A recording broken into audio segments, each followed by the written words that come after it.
So today we're going to start talking about possible modifications of gravity and the various challenges they face. And again, we're going to be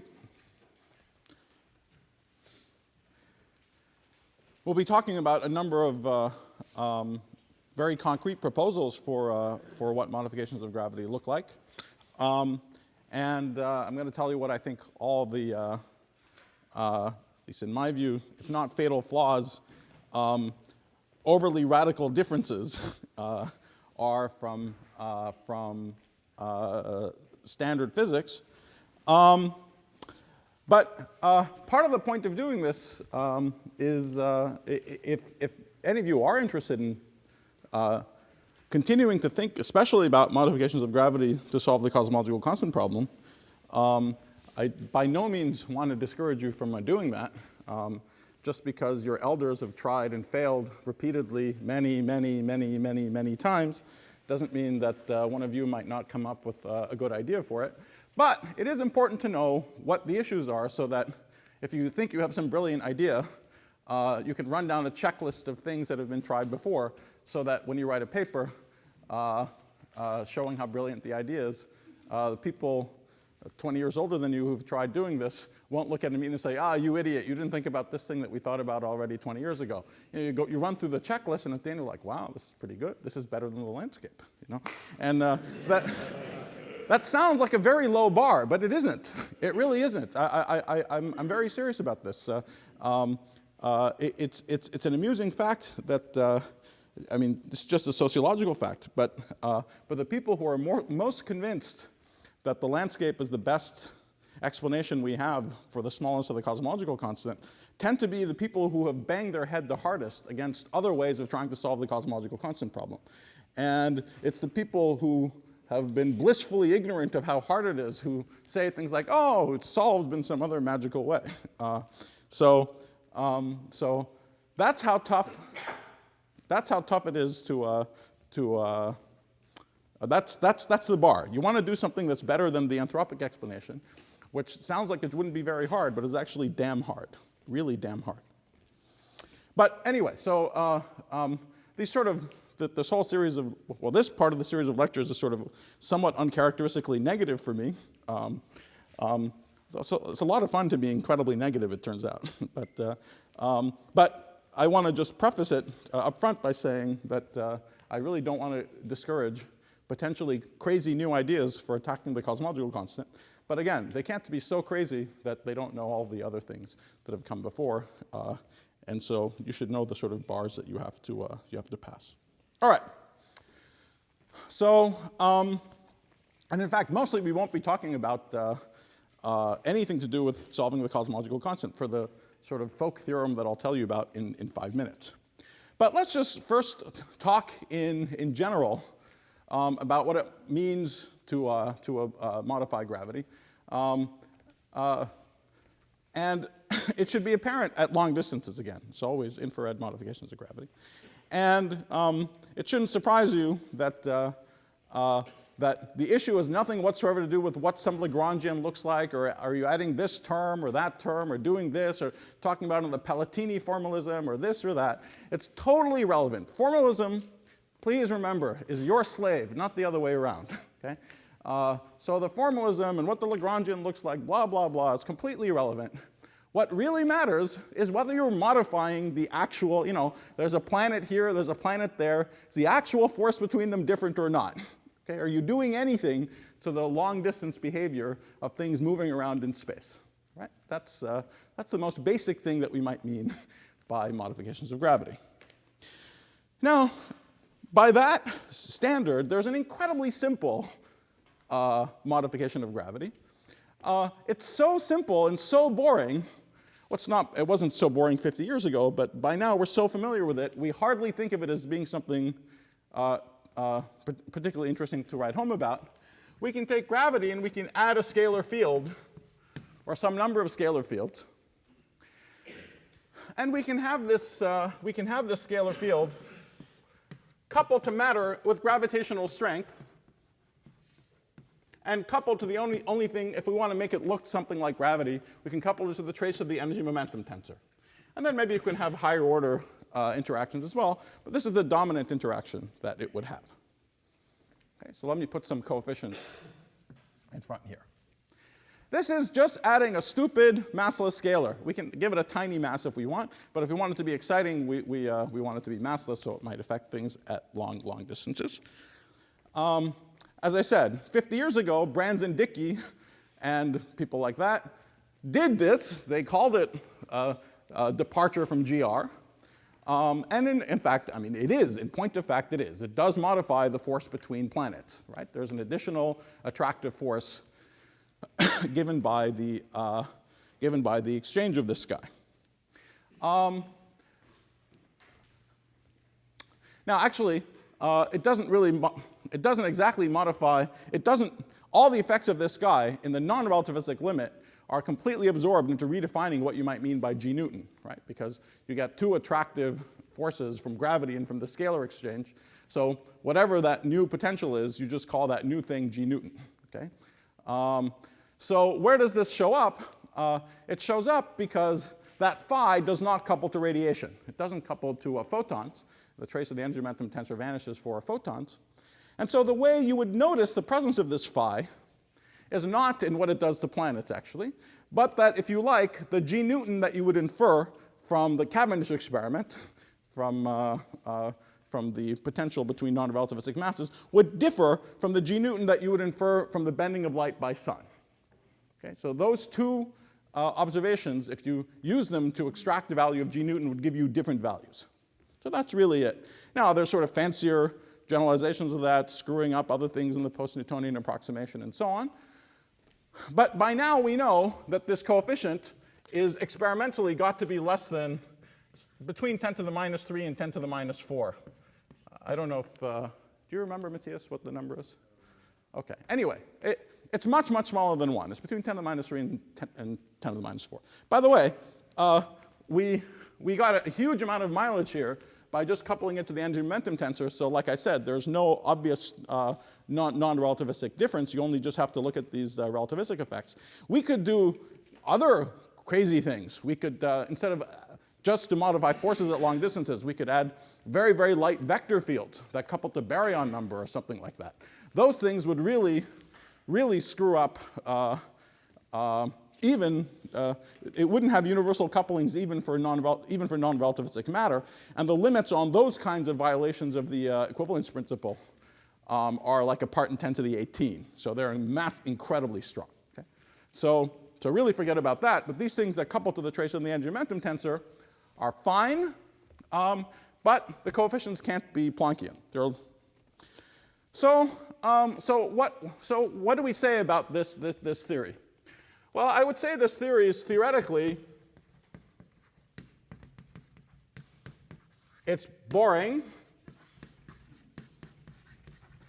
okay? And it's experimentally, either in its most natural manifestation with C of order 1 is ruled out, and by the time we've made C of order 10 to the minus 3 to 4, it's irrelevant. Okay, so this is and clearly just adding a scalar like this doesn't address any deep problems about the cosmological constant or anything like that. Okay? All right, this is just what adding scalars looks like. Now, just to make a quick comment, there could be other theories that don't, on the face of it, look like they're adding scalars, but are adding scalars. So the F of R gravity theories, of which there are so many that they need their own F of archive, are completely content-free objects. These are completely content-free theories. In fact, it was a Paolo Cremonelli's problem, but I borrowed it as one of my own. You'll notice because it's very well explained and detailed and so on. Okay? But Paolo Cremonelli just showed you is one of my exercises, to show that a general f of r theory of gravity is absolutely nothing other than adding a scalar field. Okay? So it's an example. You look at the Lagrangian like, wow, this is so brave and daring and it's incredible. I'm adding a 1 over r term. It's so amazing. Screw Einstein. We're boldly going where no theorist has gone before. It's just adding a dumb scalar field. Okay? Completely content-free. What the Lagrangian looks like does not matter. What matters is the degrees of freedom and what the actual physics is. Okay? So those theories, again, the simplest versions would predict C of order 1, and they're boring and ruled out. So you have to monkey with the f of r to effectively have it produce a C that's very, very tiny, and then it continues to be boring, but it's also irrelevant. Okay? All right. Yes, there was a question. Just like a dumb question, why do we call adding scalars modifying gravity? We shouldn't. No. No, I think as I said, it modifies gravity in the physical sense that if you had this thing there with a C of order 1, it would give you a new force between planets. Okay, that's all. Right. So we shouldn't call it. I mean, it's this boring. Okay, so it's just adding a scalar. Now, the Higgs happens to be a very massive scalar. These are very, very light scalars. So in that sense, they might survive to long distances to do something interesting. Okay. Okay, so that's all I want to say about this. This is clearly uninteresting. But we can now talk about well, not only is it uninteresting, it has nothing to do with the cosmological constant problem, which is perhaps one of the prime motivations for thinking about gravity, for thinking about modifying gravity. So what I want to spend just a few minutes doing is just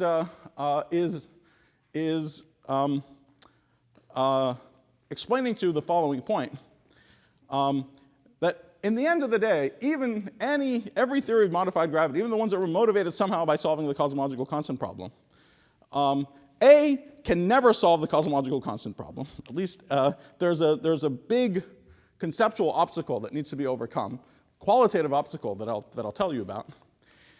And that means that whatever the heck you were doing, however you were motivated to do it, in the end of the day, A, it doesn't solve the cosmological constant problem. So at that point, you can just say, forget the whole thing. But if you keep going, what you find is that, of course, every modification which does anything to the gravitational force at long distances is adding scalar degrees of freedom, just like that. Okay? So every modification begins life in some approximation by adding scalar degrees of freedom. Okay? Here it looks so dumb that you wouldn't even bother doing it. In these other cases, it looks much more exciting. You start with brains and this and that, or you make gravity massive, you do all this stuff, you Higgs gravity, you do all this stuff. In the end of the day, what's left, the piece that modifies gravity, is new scalar degrees of freedom. However, there's an important point. Those scalar degrees of freedom start off life looking like that in some leading order for their couplings, but they have more interesting and different self-interactions. Okay? And all of the difference now actually begins by looking at the kinds of novel theories of scalars that we might imagine having at long distances. So then we have to decide that we care about that, and it's definitely a very interesting question. There's nothing to do with the cosmological constant problem. But it's a very interesting question in its own right.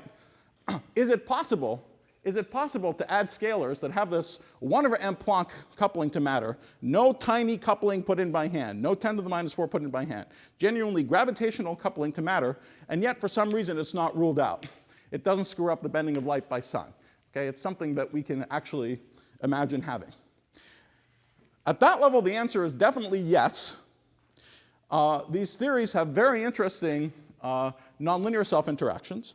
And one of the fascinating things is that even if they're motivated in the underlying theory by modifying gravity at distances of order Hubble or gigantic distances, the interactions of these new scalar degrees of freedom involve length scales that are much, much shorter than the Hubble. So they modify things at distances much, much tinier than the Hubble length. And they do interesting things.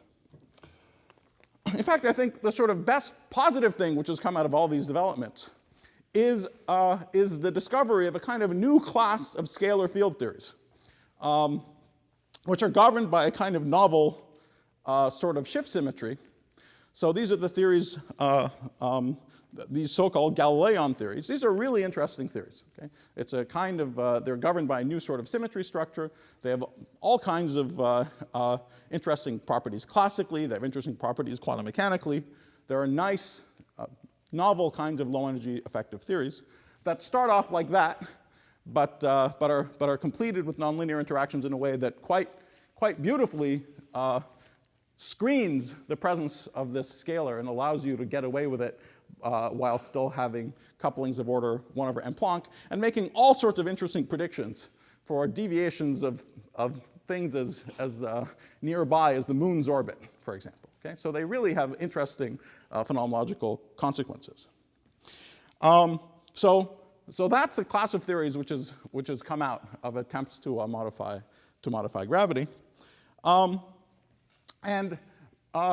But there's a fly in the ointment that exactly the same symmetry structures, at least in all the examples that I'm aware of and that we'll talk about, exactly the same symmetry structures are tightly correlated with violating other relatively sacred principles, like locality. So they're going to look like beautifully local Lorentz invariant Lagrangians. We'll write them down. But when you start studying them around slightly non-trivial backgrounds, you find they have superluminal propagation. Okay? So that's a surprising phenomenon. You would think Lorentz invariance guarantees nothing goes faster than light, and you'd be wrong. Lorentz invariance alone does not guarantee that. There is extra constraints that have to be there and have to be satisfied in order for such very basic physical properties to be kept. Associated with that, if you look at the self-interactions of these particles, you talk about like 2-to-2 scattering amplitudes for these scalars, for example, you find that those scattering amplitudes violate very basic assumptions about very basic analytic properties of amplitudes that should be there in certainly should be there in any local theory that we're aware of, certainly in any quantum field theory, but even every corner of the landscape in string theory we understand does not violate these sort of sacrosanct analyticity properties. So that's, I think, extremely interesting, particularly extremely interesting because it's a class of nice low-energy effective theories governed by nice, novel, new symmetries. They do very interesting phenomenological things. They're not ruled out by experiment, certainly not ruled out by experiment, but they're so different than anything we've seen before, even though they look like very innocent little interactions with derivatives and so on. But they're really incredibly different than anything that we've seen before. And at that point, the attitude is perhaps psychological. To me, they're sort of too different than anything that we've seen before. Other people might be excited that they're so different than anything that we've ever seen before. And regardless, experimentally, it gives you, I mean, if you look for these theories and you see any evidence that one of these effects is correct, you have just direct experimental proof of some fundamental non-locality in nature, analytic structure we've never seen before. It's certainly not a quantum field theory, not a string theory. I mean, it would be an amazingly radical thing if such a thing was found. And that's, I think, the sort of most interesting and positive thing to say about them. So, so that's one class of theories that I want to tell you about. And then there are sort of roughly related things. They're less interesting than these effectively Galilean type theories. I think those are the most interesting examples. There are sort of less interesting examples that involve spontaneously dividing Lorentz invariants, things like ghost condensation and other stuff like that. I mean, to me, they're just theoretically less interesting. They have less interesting structure in them. But they're also consistent as effective theories. Everything looks fine, but they run afoul again of other deep principles. Those theories are in a very specific sense to be thought of as Higgs phases of gravity. Really, so are these, but those in a very obvious way are to be thought of as Higgs phases of gravity. And as we'll discuss, those theories, even though they seem fine as effective theories and so on, have very serious difficulties with horizon thermodynamics and being consistent with the second law and deep things like that. So I think this is technically one of the very, very interesting things that's come out of this line of exploration is the construction of interesting long-distance effective theories governed by novel symmetries, where the naive low-energy effective field theorist doesn't see anything wrong with them, but there really is something, if not wrong, very, very different about them. Okay? So different that I think it's wrong. Okay? All right. But I was jumping ahead of myself a little bit because I said that no matter what your original motivations were, in the end it's just adding. It's just in the end it's just adding degrees of freedom. Now, from the previous two lectures, this would not shock you. If in any approximation you're getting something that looks like gravity, that's Lorentz invariant, and so on, it has those 2 degrees of freedom of the graviton. Their interactions are nailed. And that was part of the point of going through the last 2 lectures, is to show that it didn't matter how clever you were about the Lagrangian, how you wrote it, this, that, and the other. That physics of the scattering of these gravitons around flat space is completely nailed. You cannot mess with it. So all that we could be doing is adding other things that are not that guy and doing something with them. Okay? But I want to just take a few minutes telling you about the sort of underlying cosmological constant sort of problem sort of motivations for this, and at least giving what I think is the sort of central obstacle to this 0th order qualitative idea that what you want to do to solve the cosmological constant problem is modify gravity at huge distances, right? Because somehow the cosmological constant, the vacuum energies, determine something about the geometry at enormous distances. So if somehow you could just modify gravity at huge distances in some way, you could avoid the you could solve the cosmological constant problem in the sense that even though you have a huge vacuum energy, that huge vacuum energy doesn't give rise to a big curvature of space-time. Now, one of the very early versions of this idea. So I'm just going to talk about these things qualitatively for a few minutes. I don't want to spend too long on it, but I do think it's important. So one of the early ideas that spurred this line of thought is the picture that we might live on a 3-brane in a higher space. Okay? So if we live in a 3-brane in a higher space and our brane has some tension T, then the cosmological constant problem, the big vacuum energy, is just at some tension of this brane, right? All the vacuum energy of our stuff just turns into some tension of this brane, and maybe this tension is huge. It's the weak scale or some other very, very high scale. But then it's a simple observation. If you have this little brane sitting in the many, many extra dimensions, some number of extra dimensions, then it's not true that you get a solution where the brane is inflating like mad. No, it just curves the external space while leaving the brane itself perfectly flat. Right? So that sounds very exciting. You know, you have this big vacuum energy, and it's not causing your universe to accelerate like crazy. Right? So that sounds like it's the beginning of a solution to the cosmological constant problem, because this big vacuum energy, and of course you've modified gravity. You're not living in 3+1 dimensions, you're living in extra dimensions, but somehow the idea is that you dump curvature into the bulk. You have all this tension on the brane, but it doesn't curve the brane itself, it curves the bulk. Now, what's the sort of very 0th order problem with this idea? And this is the basic point to be suspicious about. The basic point is that it's hard to imagine modifying gravity for the cosmological constant and for nothing else. Okay? If gravity is going to work for other things, there's no reason why the vacuum energy shouldn't gravitate normally as well.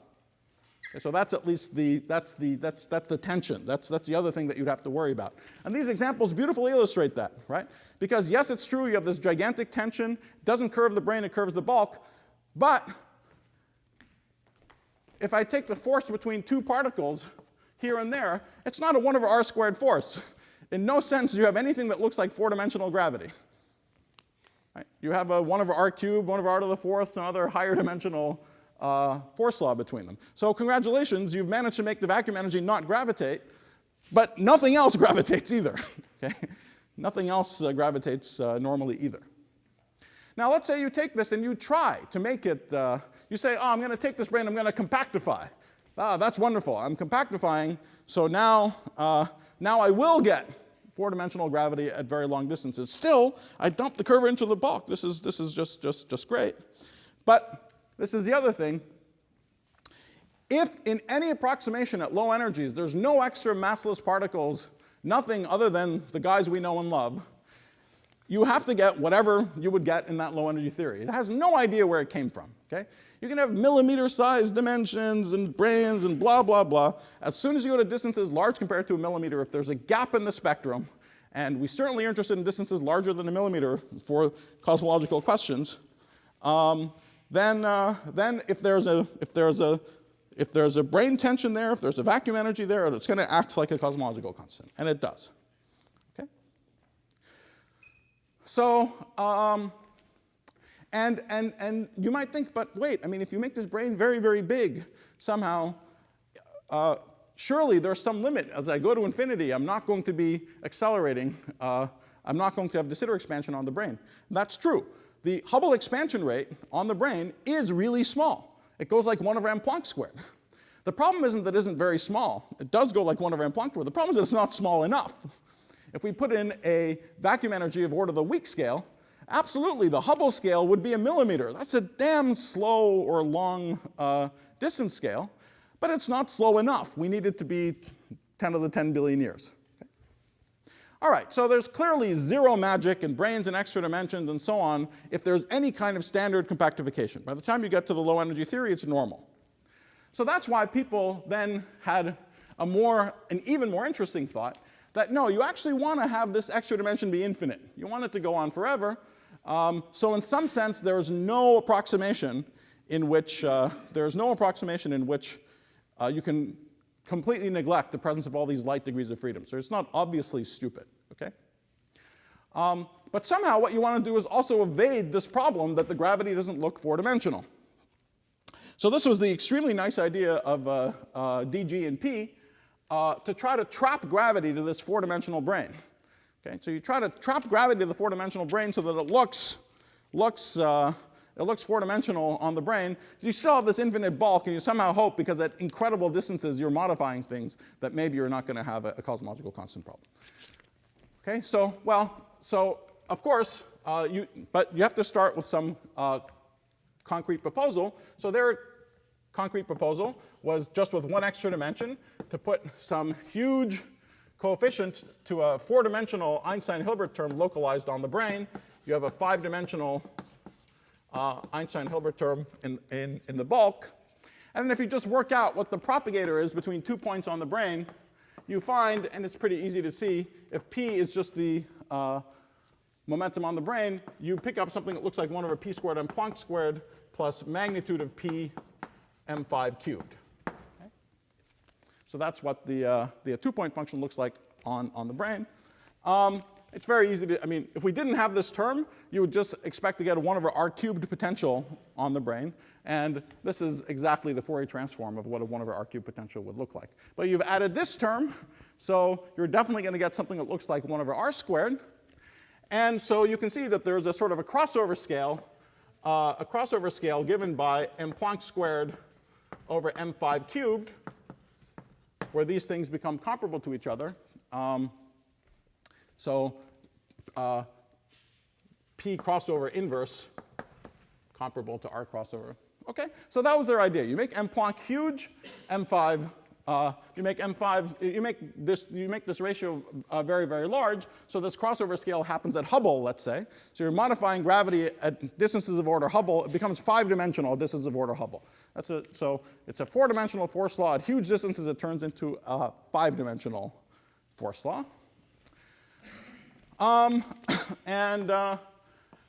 It looks as generally covariant and beautiful as you'd like, right? It doesn't look ugly. You're adding this, everything looks fine. There's something certainly a little bit odd.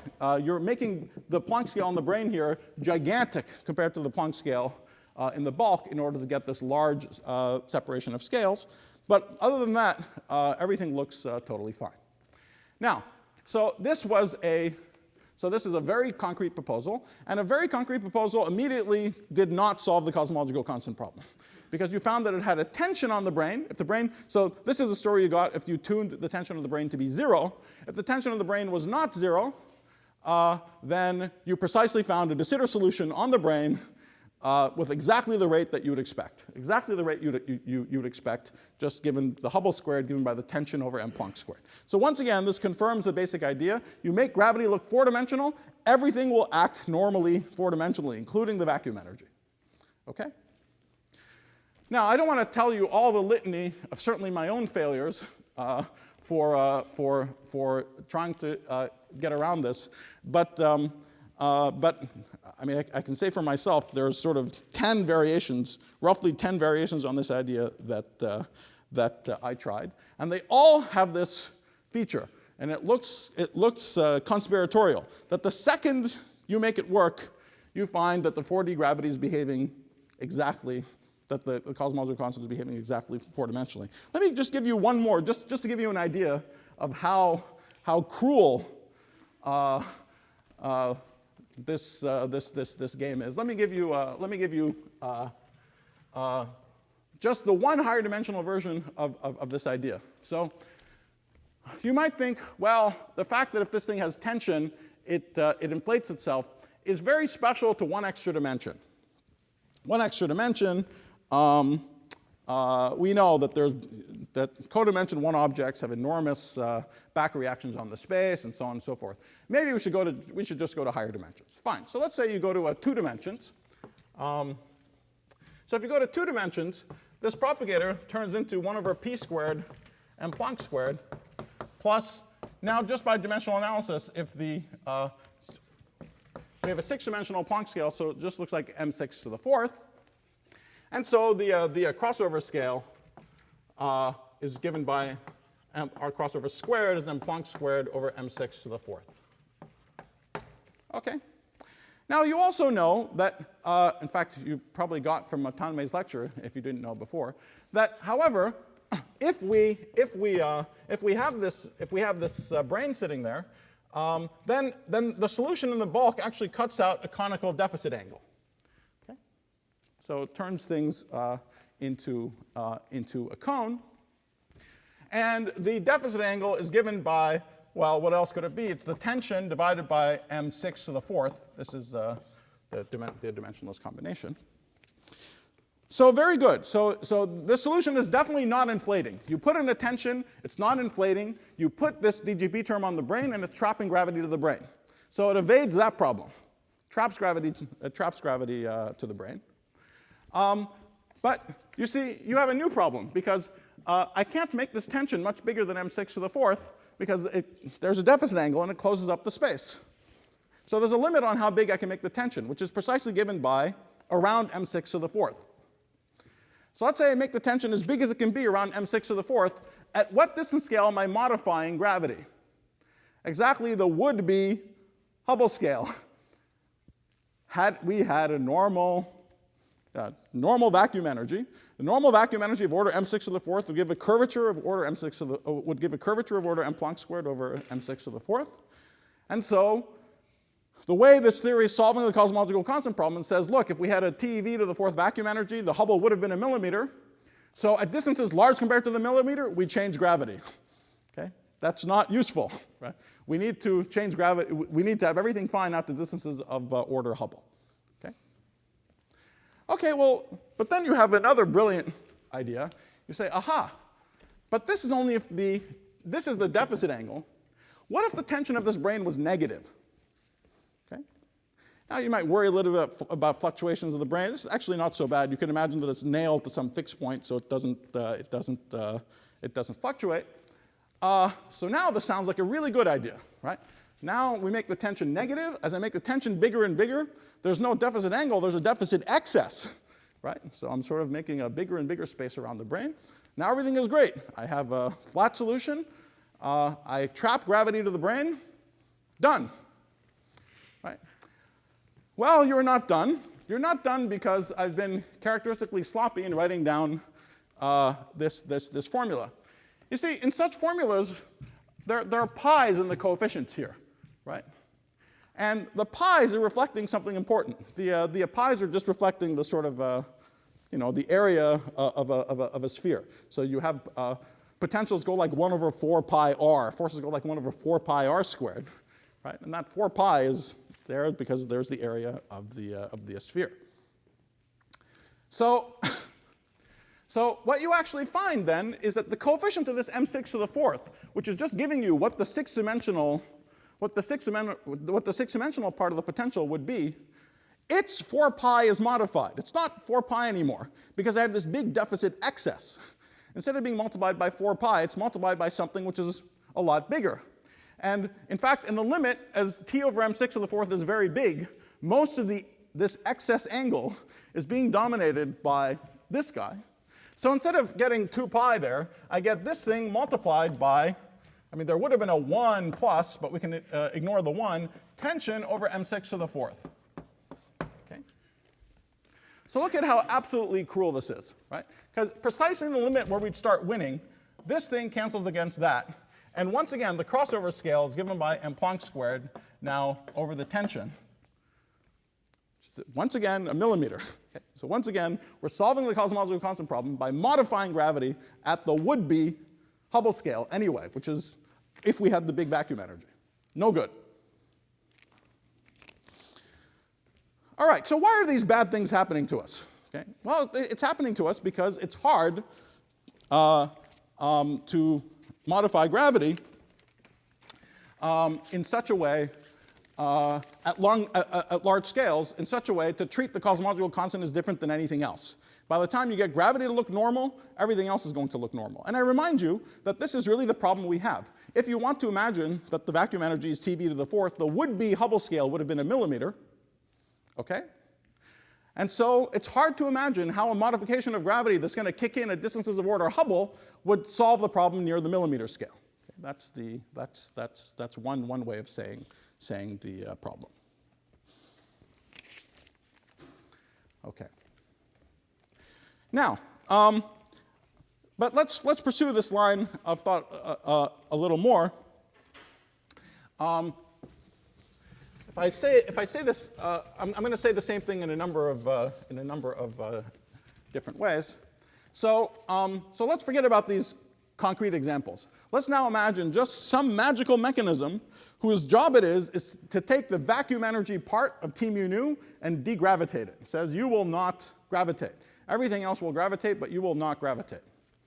Okay? Well, we have a problem, because in the early universe, this is what T mu nu looks like. It has a rho and a p. And whatever this mechanism is, whatever it is that's modifying gravities at large scales or whatever, it has a job to do. It has to look at that energy momentum tensor, which is what you see locally, and it has to say, the part of it that's T mu nu is not going to gravitate. That's impossible, unfortunately, because there's no invariant way of saying which part of that energy momentum tensor is cosmological constant, which part is matter, which part is radiation. It's a basic equations and unknowns problem. There's a rho and a p, but there's 3 kinds of energy density. We could talk about it. Cosmological constant with rho equals minus p, radiation with p equals the third rho, and a matter with p equals 0. So there's simply no way that given rho and p, I can determine which part of T mu nu comes from the cosmological constant. I cannot locally decide what to degravitate. Okay? Whatever the heck I'm doing, I cannot locally decide what to degravitate. So when we say we're going to modify it at large scales, large distances, we're being too loose in our language. The theory is Lorentz invariant. It's actually hard to imagine modifying at large scales. We'll talk about modification at large scales, but this has to do something, it has to do something crazier. There is one difference between the vacuum energy piece and the other pieces. Okay? You can't tell it locally, but the vacuum energy piece is the piece that survives into the deep future. Everything else dilutes as the universe expands. The vacuum energy piece is the piece that survives into the deep future. So if one is going to have some kind of mechanism to address the cosmological constant problem by degravitation, this qualitative argument tells you that it must be acausal. Because there's no way of looking locally, causally, at what's in T mu nu now and determining which part is CC. The only way you can tell is to wait a long time into the future. The part which is CC is the part which you should degravitate. But now we're clearly talking about a very, very radical departure from any kind. I mean, no brain construction, this, that, and the other. None of this is going to do it, right? It has to be something that's a modification in a much, much stranger way. Okay, and now let me give just say this slightly more concretely, and then we can also see from here why anything you do either is acausal, or if it's not acausal, it doesn't work, and it introduces new degrees of freedom. Okay? So at that point, like I said, then this big zeroth order motivation from solving the CC is gone. Then we can get down to the business of studying these additional degrees of freedom and studying consistent theories that might do it. And it's an interesting thing to do, and we'll talk about it. And it's interesting for all the reasons I said before. But you'll see very clearly the tension between actually the acausality and introducing extra degrees of freedom. OK, so this is still all kind of a cartoon. But let's talk about this sort of qualitative degravitation idea. You'll notice that there's a drastic difference in precision of thinking in this lecture than in the last couple of lectures. And that's totally fine, because the cosmological constant problem is a tremendously hard problem. You know, your standards should be pitched to the difficulty of the problem you're working on. You don't want to be so highfalutin that you turn your nose up at everything, because often very good big ideas, they're messy. It's not obvious they're consistent at first, and so on. There's absolutely nothing wrong with being loosey-goosey and building little toy models and exploring what they might do. But one should remember that the point isn't to stay loosey-goosey forever. The point is to then try to move to something more concrete, and to at least get some lesson from the loosey-goosey toy model. So we're going to keep going with the loosey-goosey ideas for a bit. So this is the sort of basic idea. So let me write down a toy equation. That look, this is GR, and we have a big vacuum energy here. It causes a big curvature there. So we don't know any way of making the vacuum energy small. So what we want to do is somehow modify the left-hand side of the equation. And we want to modify it in a way that roughly only affects things at enormous distances. So it's something like 1 plus some function of L squared box. Okay. It has to know about distance scale. So it's got to be some function of L squared box. L is going to be some huge distance scale, maybe of order Hubble, our Hubble. Okay. And that function should have a property that when f of x, that f of x just goes to 0 for x, bigger than 1, but that f of x becomes huge for x much smaller than 1. Okay? So what we want to do is sort of make effectively the Newton constant at 0 momentum. We want to make the Newton constant at 0 momentum gigantic, right? So that the effective curvature that it would cause with the vacuum energy on the right-hand side would be very small. That's the qualitative idea. Okay?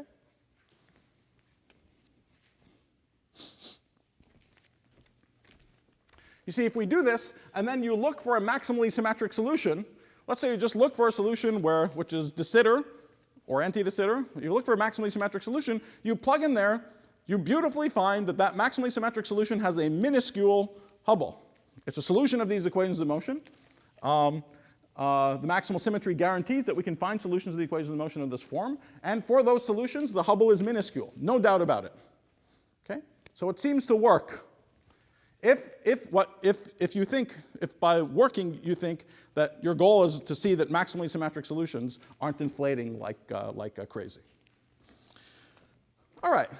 So I don't want to keep dragging these indices around. Let me introduce a little toy version of this, where I have some scalar field, and I have an equation like box phi equals t. and I'm going to say that the toy version of the cosmological constant problem is exactly as, think of the box phi as the curvature. So that the toy version is still there, but now I want to modify it as some 1 of f of box L squared phi, box phi, is equal to T over m Planck squared. Okay, so I want to do exactly the same thing. All right, so that's perfectly fine. So, and it has the same feature. If you look for a maximally symmetric solution, by which means solutions with box phi equals a constant, you're guaranteed to find such solutions, and they will be degravitated. But this is no good. This alone is no good. I mean, it's incredibly simple to write down a function like this, right? Just write down, 1 plus some coefficient over box L squared. There's a very, very simple function. Okay, box phi is minus T over m Planck squared, which is going to have this have this property. Okay, there's tons of functions like this that you could write down. But actually, if we stare at that example, we see that there is something that's going to be funny here. Because it's true that if we look for solutions with maximal symmetry, the only one that we'll find will be degravitated. But this guy here has a 0. Right? That means that there are other solutions to the equations of motion. There's another degree of freedom there. Okay? These other solutions to the equations of motion have a time dependence which is incredible. I mean, it's of order box L squared, right? So I'm making that guy equal to 1. So these things have minuscule masses, if you like. And so what that means is that while there are no maximally symmetric solutions, which are the ones that we know and love, all the maximally symmetric solutions will be degravitated. The solutions, the ones that we would expect, you see, somewhere in here we should have the intuition that we just talked about. If you're just modifying it at long distances, anything that you do, normal things should be there still, right? So where is that intuition in this example? That intuition is here in this example, in that while it's true that if you put box phi equal to a constant, that's the only solution you find will be degravitated. There are other solutions where that thing is 0. And so they don't correspond to a uniform rate of expansion, but a uniform rate of expansion incredibly gradually changing in time.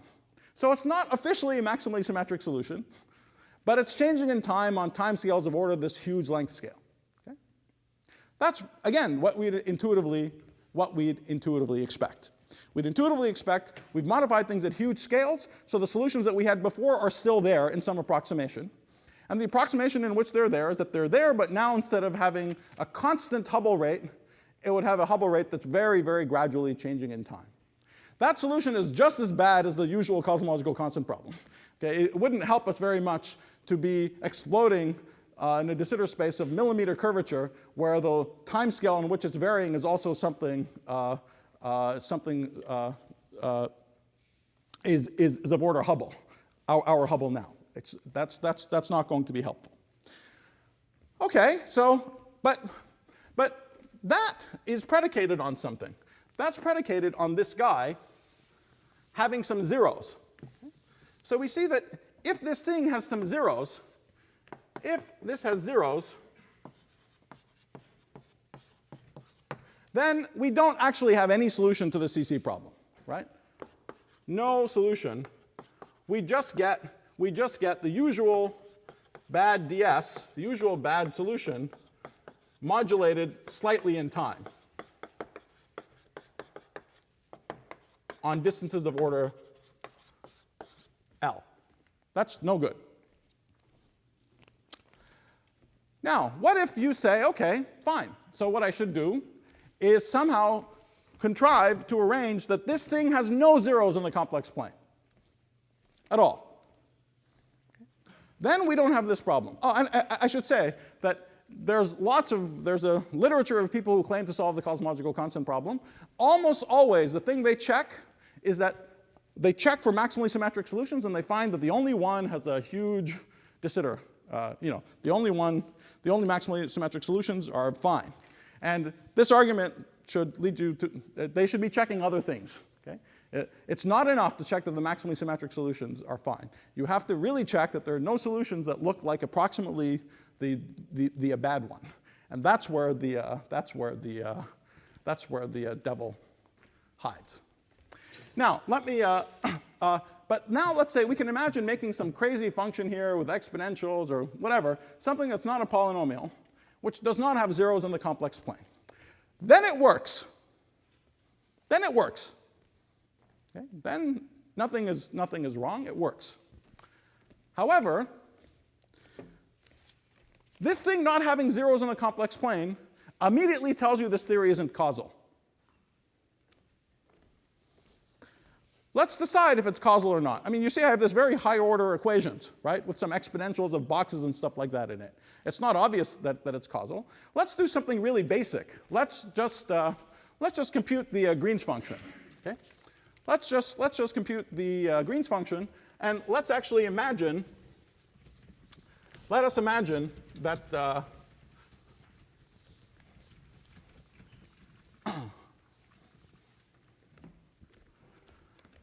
Let's just imagine that we're just looking at solutions that only depend on time, just to make life easy.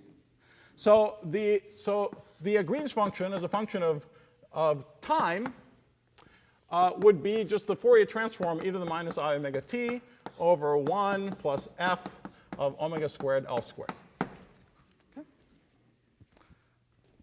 It's a Green's function for box phi, if you like. Right? All right. Now, we've arranged that this thing has no zeros. In particular, it has no zeros on that the denominator has no zeros. In particular, it has no zeros on the real axis.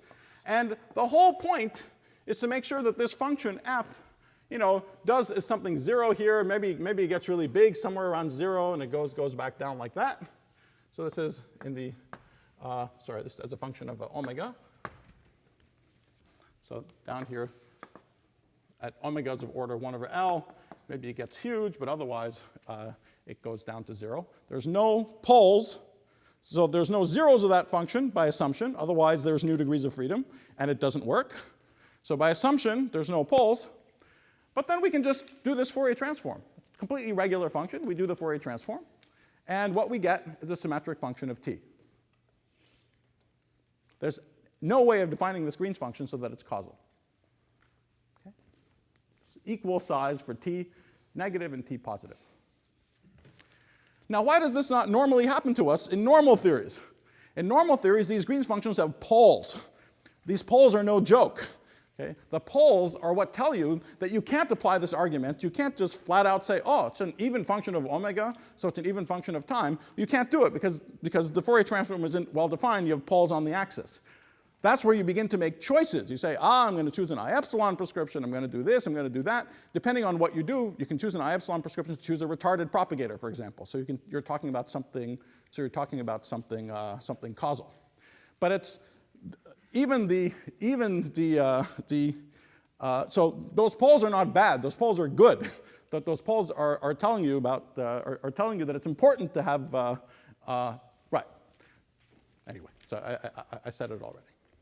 So here is something at a slightly more, it's all still a cartoon, and maybe there are loopholes or something, but at this cartoon level, we're seeing exactly the general words we said a second ago realized in this concrete example. Either it's causal and it doesn't work. It's causal and it doesn't work because it doesn't, the old solutions are still there, maybe slightly modulated, but they're still there. Or it can work, but it's not causal. Let me just make one comment about this thing not being causal. This not being causal sounds crazy. It sounds like you're imposing some sort of future boundary condition that in the deep future, something should happen. And it's true that it sounds crazy, but vacuum selection is exactly such a deep future boundary condition. Okay? So when we say that when we say that we use this multiverse and there's all these vacua, we're going to be in the one that has a tiny vacuum energy. In a sense, if you want to be super duper formal about it, you're saying that you're sort of integrating over all possible configurations that in the deep future end up in our vacuum, the one that we like. Okay, so demanding that something happens in the future is not completely crazy, but you have to have somewhere to go in the future. And anyway, and essentially, deep future boundary conditions Another is a more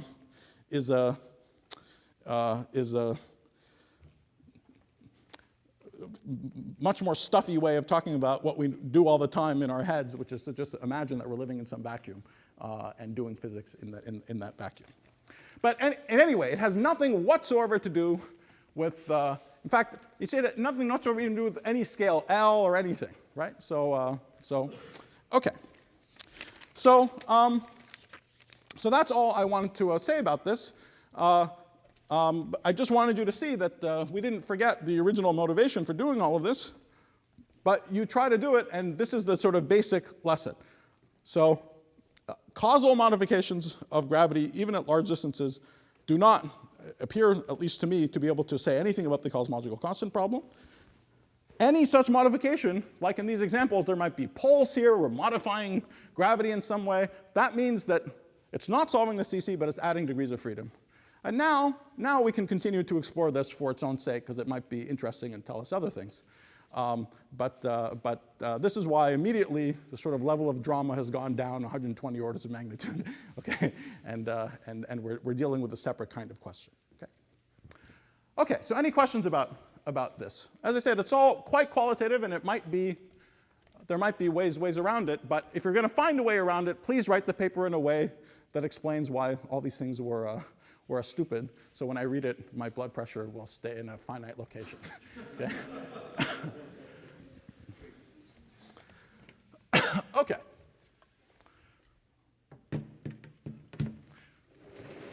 I'm serious about the blood pressure because, I mean, not just me, many people, but me in particular, spent 8 years of my life thinking about this problem, and I got 3 lousy papers out of it. So, so it actually hurts. So if you're going to write a paper, please don't hurt me more. But you may not care about me, which is fine. That's perhaps even desirable. But all right. So we're now going to go back and talk about modifications of gravity in this more limited sense, which is going to involve adding extra degrees of freedom. In the end, as we'll see, adding extra scalar degrees of freedom, which will not, however, be as stupid as just the light scalar field that we just talked about in the beginning. And in order to do this, I'm going to make several analogies with the problem of modifying gauge theory in the infrared. Okay, so we're going to talk about massive photons, massive non-abelian gauge bosons, and so on. Just because, well, it's important to understand this problem very clearly because there are analogies everywhere. The story of the gravity is very similar, but with a number of important and interesting new subtleties that we'll talk about.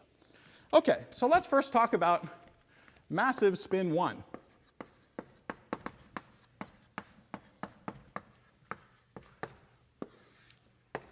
And I'm not going to start off writing a Lagrangian like perhaps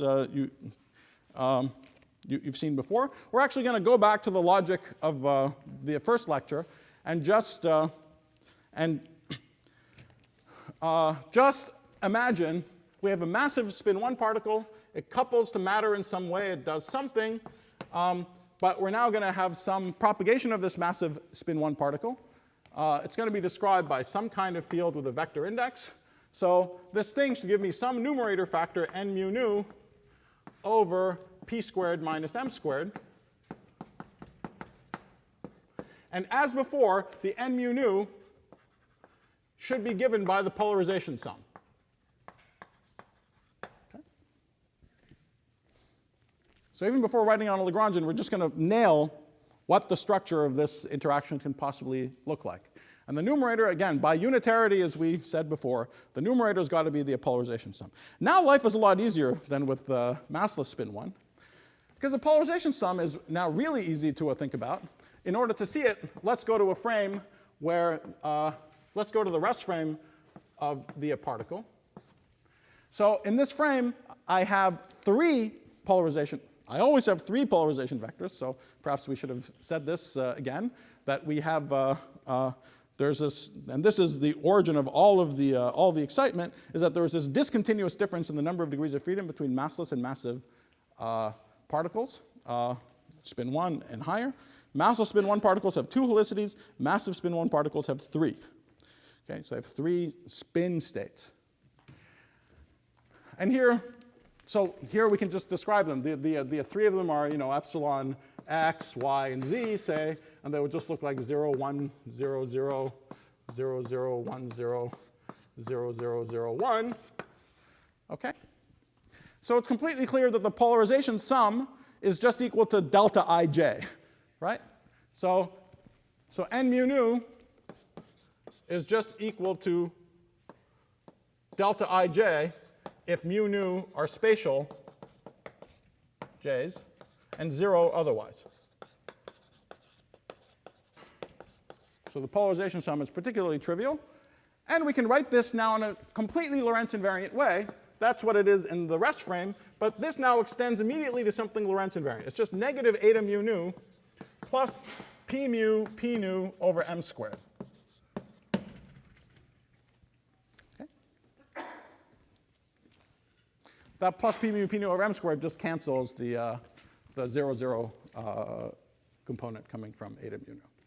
So big difference from massless spin 1. Massless spin 1, there was no way, and perhaps I should have said that just like massless spin 1, we start with an a mu, which is epsilon mu e to the ipx, and we impose that epsilon dot p equals 0.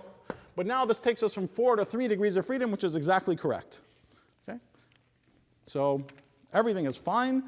There's no need to introduce any gauge redundancy, nothing. Okay? That's just the full polarization sum. And there's absolutely no work. Just looking at the polarization sum, we know what the propagator is. Now, if you like, we could talk about what a Lagrangian is that would give us that propagator. So if we want to start building a Lagrangian, we know that whatever it is, the inverse of the quadratic part should give us this guy. So the Lagrangian, just for the free massive particle, is just negative 1/4 f mu nu squared plus 1/2 m squared a mu a mu. Okay? And there's no choice or guesswork involved, right? I know what the inverse of the propagator is, so that's the Lagrangian that gives me that as its inverse of the propagator. Just totally trivial exercise. Now, I could have started off by saying, oh, I have negative 1/4 f mu nu squared, and I'm going to add a mass term, m squared a mu, to make it massive. At this point, you could make several complaints. You could say, well, let me just say all the complaints you could make. It's not gauge invariant. OK, well, that's true. We'll see how irrelevant that comment is. It's not gauge invariant. It's true. Another complaint that you could make, though, which is a little more on point, is that, OK, if it's not gauge invariant, how come you only broke the gauge symmetry in the mass term, m squared a mu? It's not gauge invariant, right? So how come the kinetic term, f mu nu squared, how come I made that part look gauge invariant and the second part isn't? Why don't I write totally random, crappy d mu? I mean, I could add to this anything, any constant d mu a mu squared. Okay? I could add all sorts of, I could add other things. Why do I make this part gauge invariant and that part not gauge invariant? That guy isn't there. Okay? Well, we'll see all these things from a different language in a moment. But at the moment, I'm just saying that's why I didn't just start off writing down this Lagrangian. This just makes it clear what it has to be. There's no mucking around here. And so because we know what that is, this is what the Lagrangian corresponding to that ends up being. We'll see in a moment, sort of from the Lagrangian point of view, why it is that this is a useful thing. Why we can't have the other things, or the extent to which we can't have them, because we actually can if the coefficients are small enough, and so on.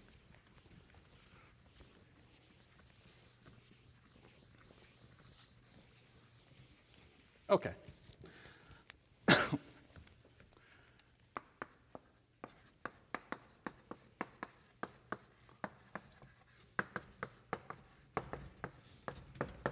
So now what I want to do is study this, even at this free level, this physics in slightly different ways. You see, well, here everything is free, but imagine that there are interactions. There'll be interactions in a bit. You might think, okay, yes, there are these 3 degrees of freedom, but clearly, somehow, if we go to very high energies, I should be able to neglect the mass of the particle in any scattering process or anything like that. There should be some approximation where I can neglect the mass of the particle. But I clearly can't just neglect it because there's 3 degrees of freedom, not 2. Okay? So if I want to give some kind of description of the physics at very high energies, that description should involve a massless spin 1 particle, because I'm ignoring the mass, but it needs to involve 1 more degree of freedom. It's going to be a scalar degree of freedom. It's a degree of freedom that at very, very low energies you would identify as the longitudinal component of this spin 1 particle. Okay? But that's just a motivation for trying. What we want to do is talk about this physics at very high energies. So we want to be able to talk about the part which is a transverse polarization separately from the part which is the scalar polarizations. Okay? So that's the sort of physical desire. This would be a useless desire if we're doing non-relativistic scattering with the spin 1 particle. Okay? If you're doing that, nothing is better than this Lagrangian and writing down interactions with it and playing with it. Okay? But if we're interested in high energy scattering or any high energy process, it's clearly going to be very useful to divide out the piece which is the transverse guys from this longitudinal guy. Now, if we somehow manage to do that, we know that the description of the transverse guys, if it's going to be local, needs a gauge redundancy. Okay? So we need to introduce a gauge redundancy into this story somehow. Right? And so that's what we're going to do. This thing doesn't look gauge invariant, but now you're going to start seeing the content of the statement that there's nothing to gauge symmetry. I'm going to write this a little differently. I'll put a f squared here. Just doesn't make any difference, but I'm going to put that with the usual g squared out in front, so the mass squared is g squared f squared. Okay, so what do? We say, okay, so that Lagrangian isn't gauge invariant. Let's prove that it isn't gauge invariant. I'll do a gauge transformation. When I do a gauge transformation, a mu goes to a mu plus, and I'll call it d mu pi. I get negative 1 over 4 g squared f mu nu squared plus f squared a mu plus d mu pi squared. And you say, aha, this thing varied. It's not the same as it was before. Therefore, the theory isn't gauge invariant. Okay, but it's completely trivial to make it gauge invariant. You make it gauge invariant just by imagining that this gauge transformation here that I did, here this pi was thought of as a gauge transformation parameter. Okay? But now just elevate pi to being another field in the theory. So I'm going to say that pi is now a dynamical field, pi of x. Okay? Pi of x is now a dynamical field in the theory. Now this is gauge invariant. This is gauge invariant under a mu goes to a mu plus d mu theta, let's say, and pi goes to pi minus theta.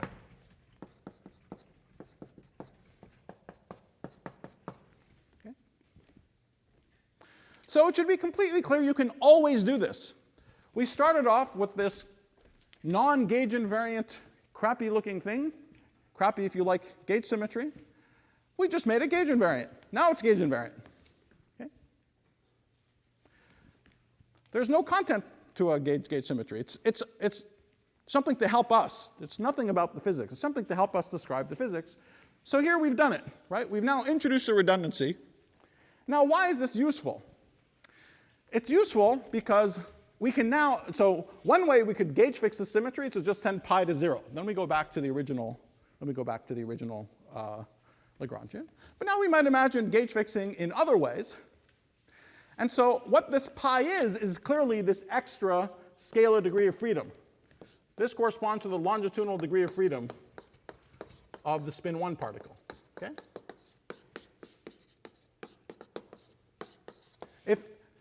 Because now the a mu has this gauge redundancy on it. So the a mu with the gauge redundancy is taking care of the 2 transverse degrees of freedom, and then the extra scalar degree of freedom is just sitting there in your face in the pi. Okay? So that's why this is a useful thing to do. Again, here in this free theory it doesn't matter, but when there's interactions it'll matter a lot because we'll get to keep track of the interactions of this new degree of freedom without having to disentangle it constantly by having it all packaged together in mu. So the left-hand side is normally called a unitary gauge. Okay? And the unitary gauge is very useful for non-relativistic calculations, other sorts of calculations. But this introduction of this gauge redundancy, often called the Stuckelberg trick, lets us identify nicely the new degrees of freedom and study what they do.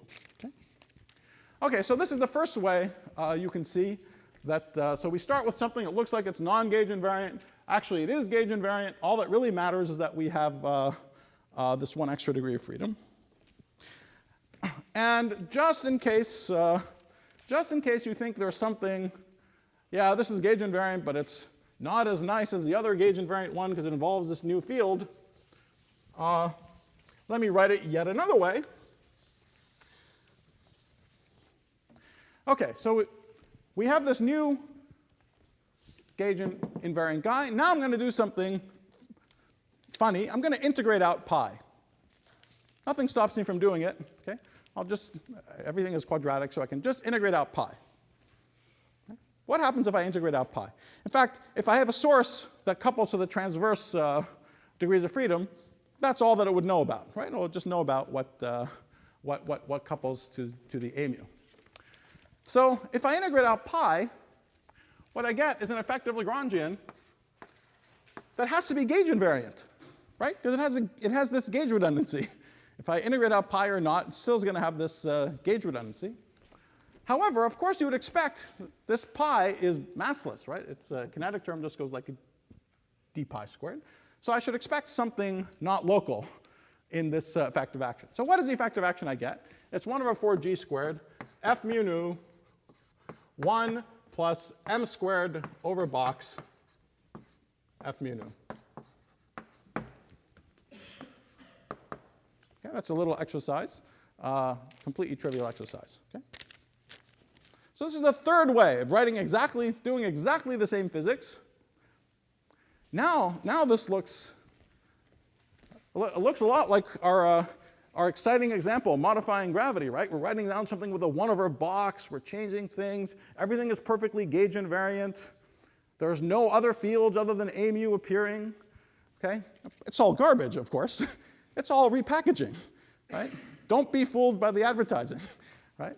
So it's exactly the same physics. That beautiful gauge invariant thing with just a field f mu nu is the same as this crappy non-gauge invariant thing with just a field a mu, is the same as this gauge invariant thing with the field a mu and pi.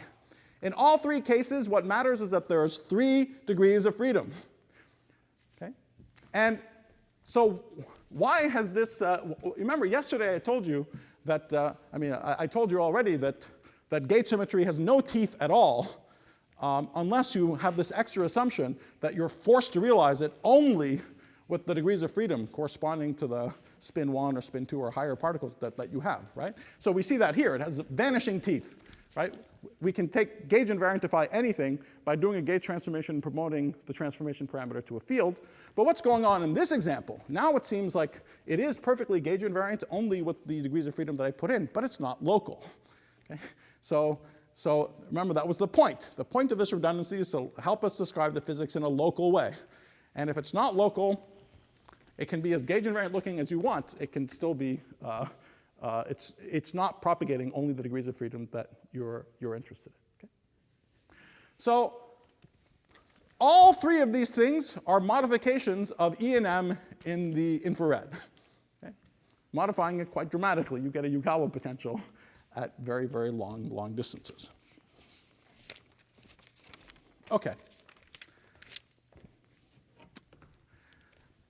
All right, so now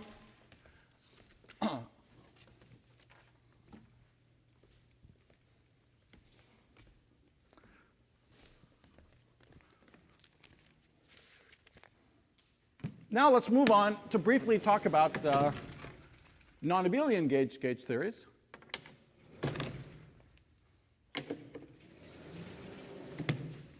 So this example is a little boring because, because as promised, we can read off the interactions of, actually, let's say we couple this to a fermion like a QED, okay?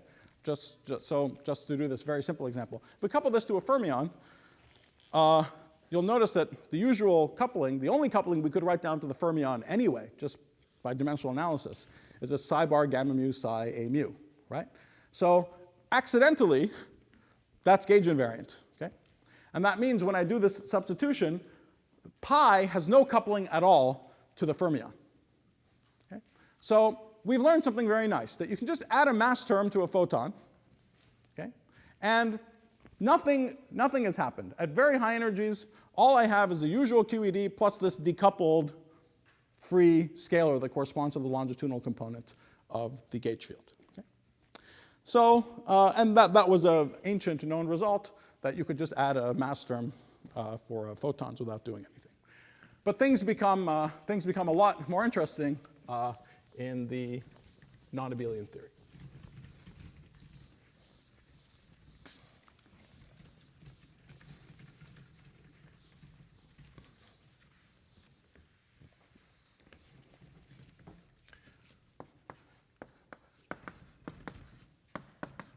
So now I want to imagine that I have a collection of massless, interacting massless spin 1 particles.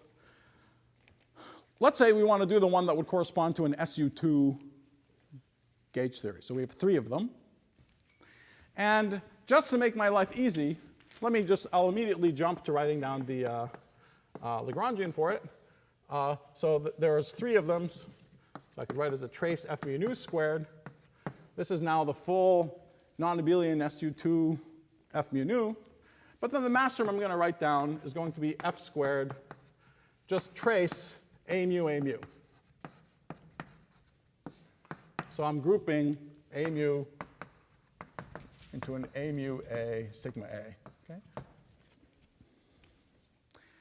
Now, why is this a convenience? Well, because here I'm assuming that the mass term for A0, A1, and A2 are all the same. Sorry, A1, A2, and A3 are all the same.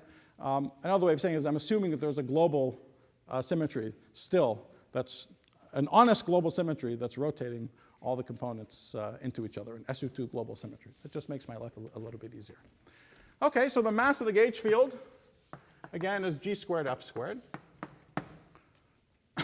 And in the previous example, notice that all that happened, there is this extra degree of freedom, but it decoupled from everything. So all that happened is that we had some modification of E and M at very large distances. In this case, something new is going to happen. And we'll see that in addition to having the very large distance of order m, there is a much smaller distance scale, much higher energy scale, where new physics happens. And that's going to be f, the scale f, which is parametrically above the mass of the spin 1 particle. OK, but let's try to understand why this is.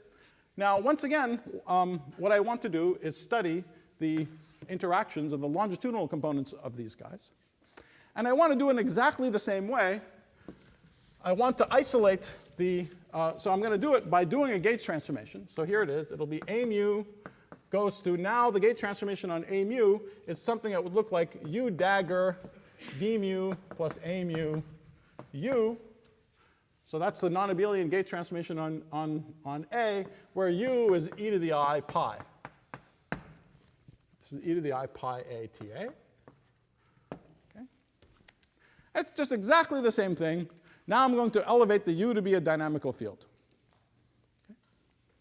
Now this theory is gauge invariant.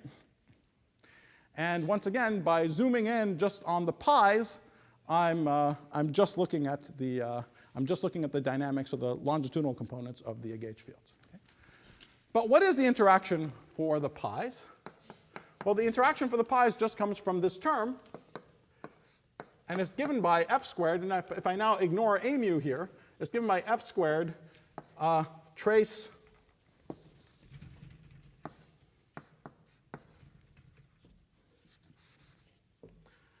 d mu u dagger d mu u.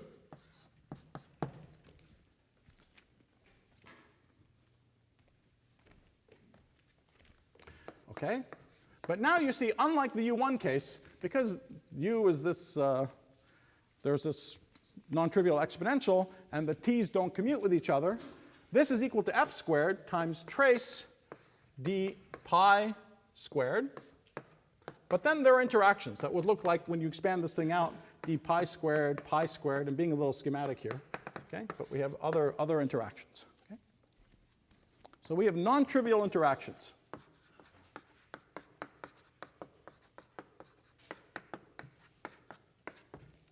Between these longitudinal components. All right, just to beat a horse, beat a dead horse, note that after we introduce this gauge redundancy, where did the kinetic term for this new field come from? The kinetic term for the longitudinal component of the gauge field came from the mass term, okay, in the unitary gauge. Okay? So we see exactly the same thing here. The kinetic term for these new fields tells us they're nice propagating fields, came from the mass term again, but then accompanied with that, we have this whole tower of interactions. Okay? So I can go to canonical normalization if I like. Let me leave this up. I can go to canonical normalization by saying that pi canonical is just f times pi. Then I have d pi canonical squared, and then I have interactions that look like d pi canonical squared over f squared plus higher order. Okay? So that's very nice. It tells us that we have non-trivial self-interactions between these pi's, which are nothing other than the longitudinal components of the gauge field. So for example, we have some scattering amplitude for these longitudinal components that goes like, just from dimensional analysis, it has to go like energy squared over f squared. Okay? This gives us some quartic coupling. So energy squared, I shouldn't be such a baby, goes like s or t or u or something like that over f squared for 4 of them.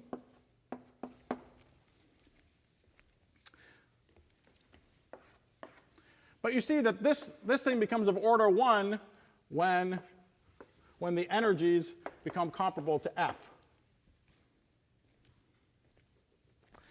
And another way of saying it is that these interactions are all higher dimension operators. They're all non-normalizable. They're dimensionful.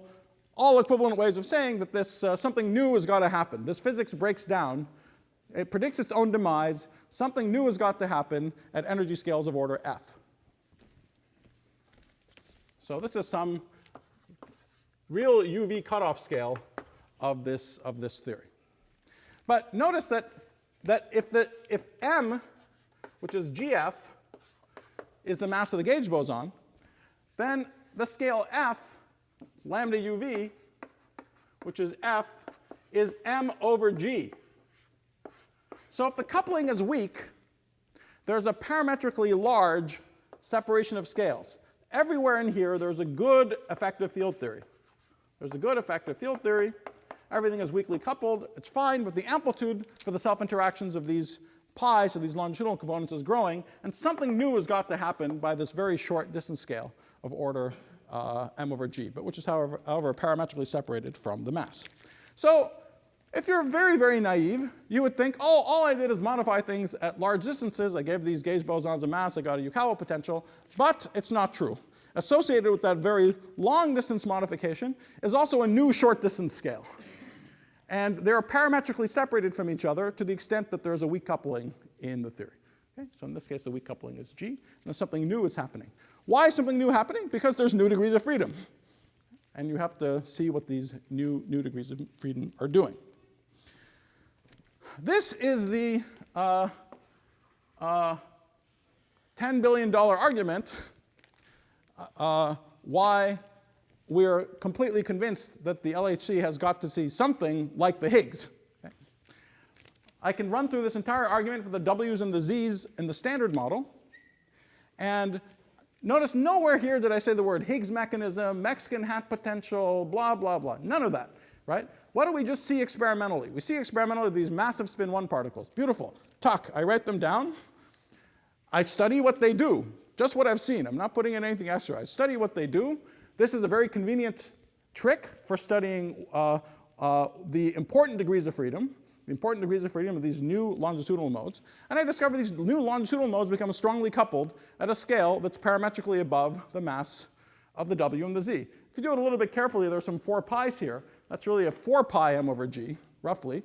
And so the W and Z masses are near 100 GeV, so something new must happen before 1 TeV, period. Okay?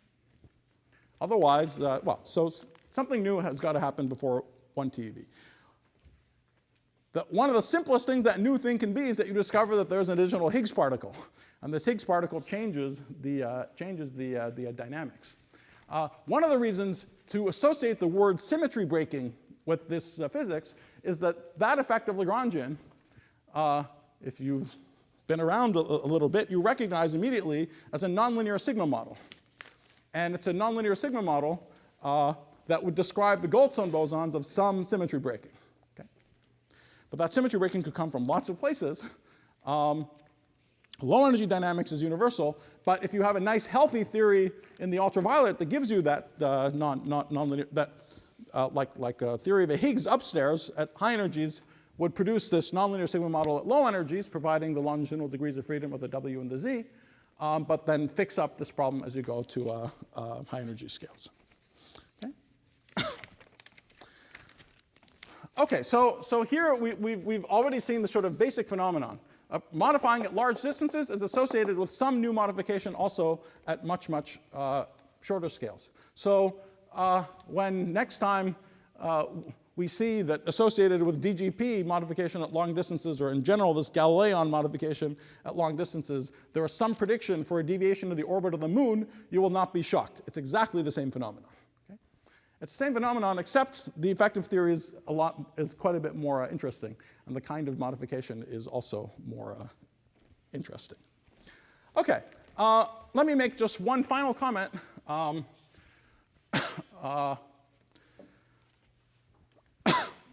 Which is just to show you how useful this way of thinking is just for this problem.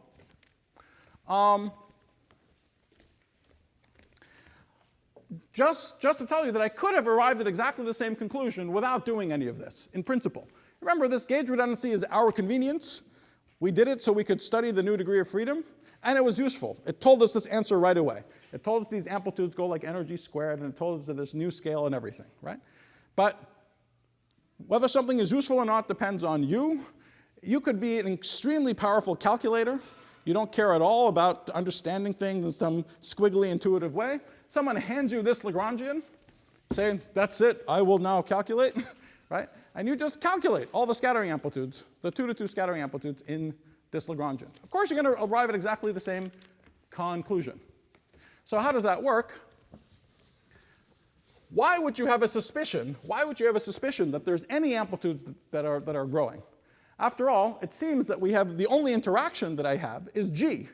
G is a nice dimensionless interaction, so you would expect that any interactions die off as you go to high energies, just like in any normal, all the cross sections at high energies, for example, have no dimensionful scale to depend on. They only depend on energy, and maybe there's some coupling constant, so they should all die as you go to high energies. That's what it very naively looks like. You just add this mass term, at high energies you can ignore the mass, and then everything should be fine. But of course, the second you begin to start doing the calculation, you see that, that's not true, because you can't neglect the mass. We can't neglect the mass because there's this one extra degree of freedom around. But the way it hits you directly in the face is just staring at the structure of this propagator that we computed from the polarization sum already tells you right away that there's something funny going on. In here, there's this 1 over m. Okay? The 1 over m means that there's something which is getting very large as you go to energies way bigger than m. Now, what is that something which is getting very large? Remember, that thing was the polarization sum, right? So we went to some rest frame to compute the polarization sum, and we just got 1, 1, 1. But now imagine just boosting that guy and going to very high energies in the z direction. Well, it's the same polarization sum in all frames. But we know that the component in that polarization sum that's coming from the transverse guides is just some fixed number. So this growth has to be coming from the longitudinal component. In fact, you get exactly that. If you just take 0, 0, 0, 1, you're moving in the z direction. If you just take the polarization vector 0, 0, 0, 1 and you boost it in the z direction, you'll get something very large. You'll get something that's almost p mu over m. And as m goes to infinity, the difference with the p mu over m will get smaller and smaller. So at large energy, so for E much larger than m, really I mean Lorentz invariance much larger than m, the longitudinal polarization vector grows like p mu over m. And that's a possible source of the amplitudes growing. Because while the actual Feynman diagrams only have dimensionless coupling constants, by the time you convert them to an amplitude by dotting into these polarization vectors, you can get something which is growing with energy. Okay? All right, now let's go ahead and estimate what we think it would look like. So here we're just doing the calculation directly in unitary gauge. So we have something that looks like this, and something that looks like that. And both of these things are the actual couplings here. These are the longitudinal guys. The actual couplings are dimensionless. They're the g, so there's a g squared in both cases. But now there's something that looks like it could go like 4 powers of the, roughly, 4 powers of the longitudinal polarization vector. And since each one of those is going like energy over m, this naively goes like g squared energy to the 4th over m squared. Okay? Naively. Now that's wrong. Okay? That's wrong. We just figured out the actual answer goes like energy squared, not energy to the 4th. Okay?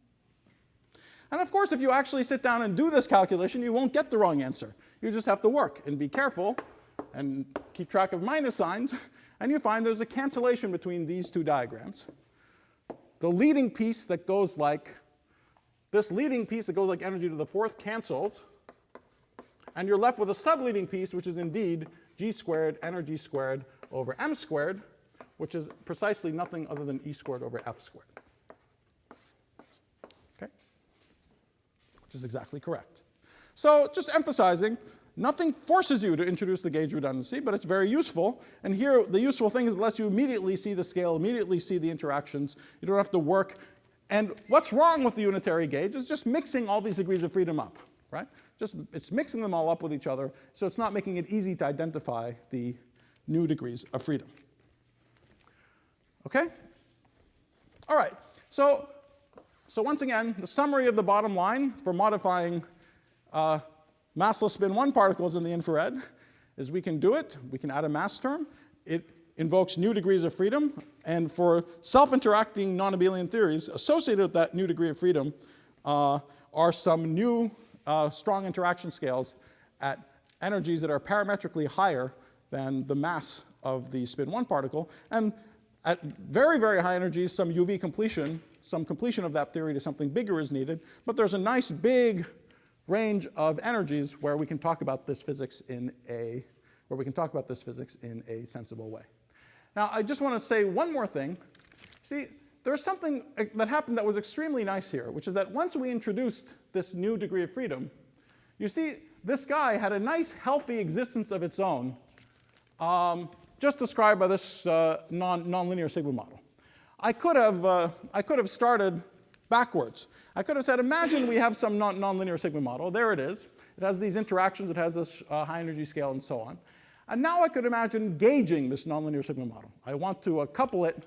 I want to also add massless spin 1 particles and have them interact with each other. And if I do that, I find the Higgs mechanism. I find that these guys become the longitudinal components of the gauge boson becomes massive, et cetera, et cetera. Okay? But somehow I started off with a system that was healthy already all by itself, modulo having this UV problems at the scale f, but other than that it was healthy all by itself, and I could weakly gauge. I could weakly couple it to the spin 1 particle, and that produced the new much lower energy scale corresponding to the mass of the particle. So next time we'll go through this whole process again, but for massive gravity. Okay? And there are going to be a number of crucial differences. The first one that we're going to see right away is that, the perfect analog of this does not happen.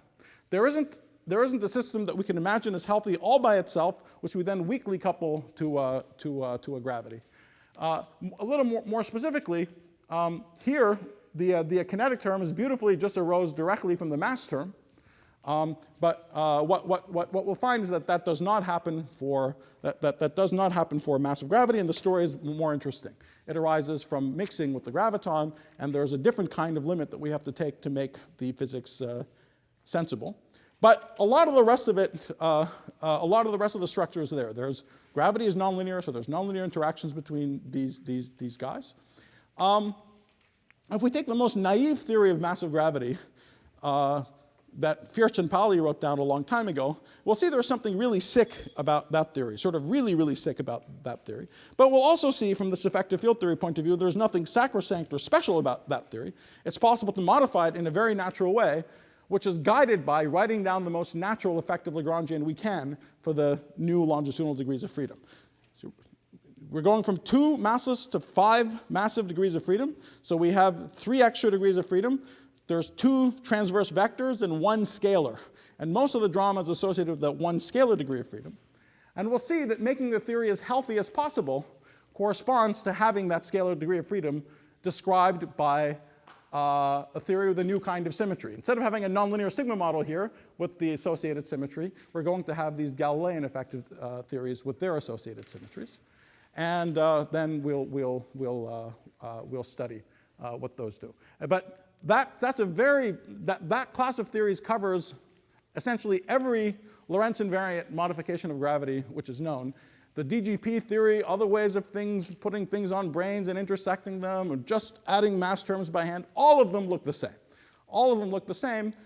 I think by now you should be convinced why, you should understand why that is. But the interesting thing is that that new degree of freedom is described by this extremely interesting Galilean invariant structure, which we'll talk about. Okay, yes, you had a question.